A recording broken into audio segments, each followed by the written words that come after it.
Carta do Achamento do Brasil. Sabia que o nome é assim? Carta do Achamento do Brasil? Mas tem outros nomes, né? Carta de Pero Vaz de Caminha, Carta do Descobrimento do Brasil, enfim, várias formas de se referir a isso, tá? O que você tem que lembrar disso? Primeiro você tem que lembrar que é uma carta, tá? É um texto em prosa, não é em verso, é escrito em prosa, no formato de carta. Por que isso é importante? Porque se tem uma carta, meu amiguinho, tem um emissor e tem um receptor.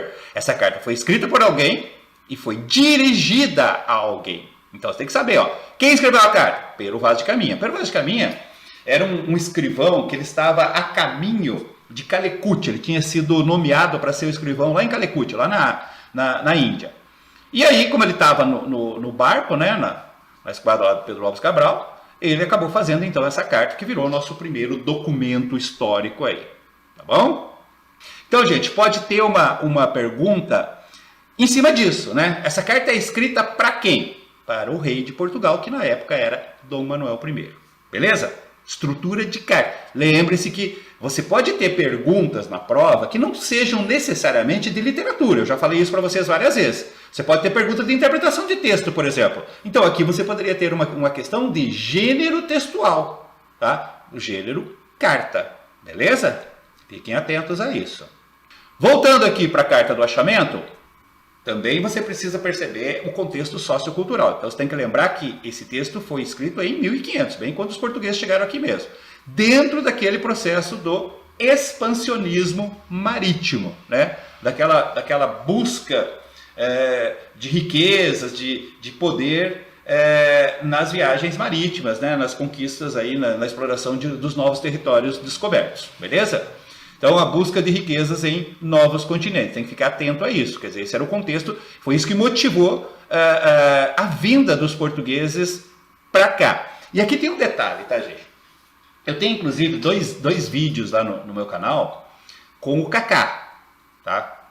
Os que são meus alunos aqui, a maioria é aluno do professor Kaká também, que é o professor de História.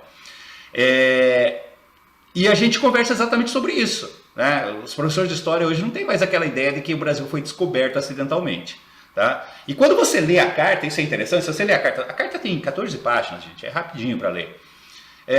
Você percebe que em nenhum momento ele fala, desde a saída, né, como que foi a trajetória, quantos dias levaram e tal, em nenhum momento ele fala que eles tiveram sua rota desviada, tipo assim, por uma tempestade, que eles se perderam, que erraram o caminho, tá. Ele não cita isso. Sabe? Ele só fala assim, ó, no dia 22 de abril avistamos terra, pronto.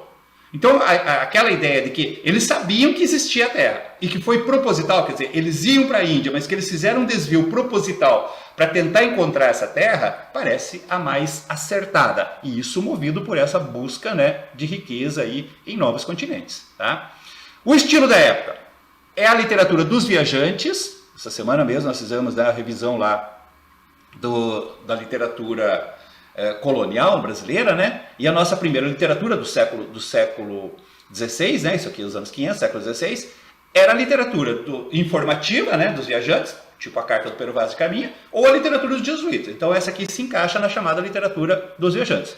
É um texto com foco narrativo descritivo. Tá? Então é um texto narrativo, mas com muita descrição, porque ele narrava, né, essa descoberta da Terra, mas ele tinha a intenção também de descrever com o máximo de detalhes como era essa nova Terra, né? Quais as possibilidades de exploração, como ela se caracterizava no seu clima, na sua vegetação, né, no seu relevo, enfim, ele faz nos moradores, né, nos índios. Então tem muita descrição ao longo da carta, embora ele esteja narrando também os fatos que ocorreram com essa descoberta aí. Tá?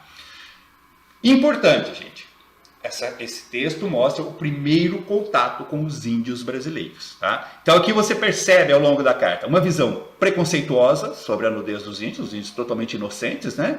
E eles com aquela visão bem preconceituosa do branco, né, sobre essa nudez. A desqualificação do modo de vida dos índios, né? Aquela visão de que os índios vivem numa condição atrasada, né?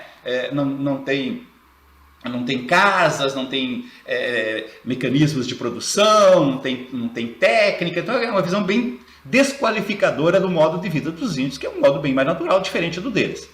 E a ideia da imposição da religião católica. Isso é a primeira coisa, né? Eles já dizem de cara, né, que esses índios são pagãos, que precisam ser catequizados, salvos, né? Aquela história. Gente, essa carta, mas ela dá uma questão...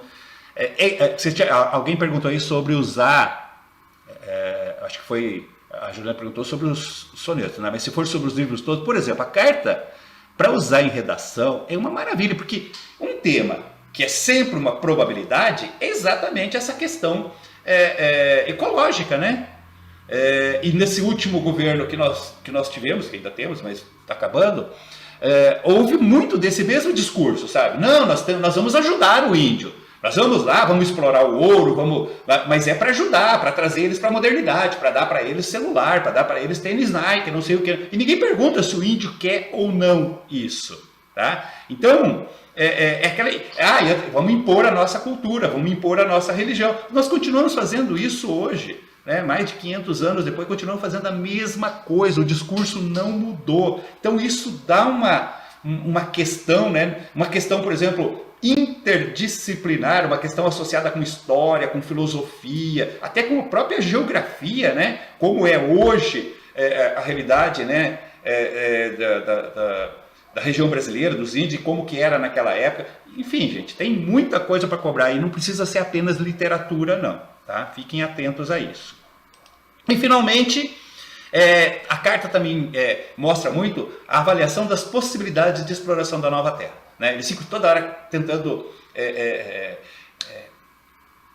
inquirir os índios se existia ouro, se existia metal precioso, fazem perguntas, não conhecem a língua do índio, mas ficam mostrando, vendo se há possibilidade de encontrar ouro aqui. Né? Mas também há a possibilidade de outras explorações. Então, o Pero Vaz fala que é um clima muito propício, né?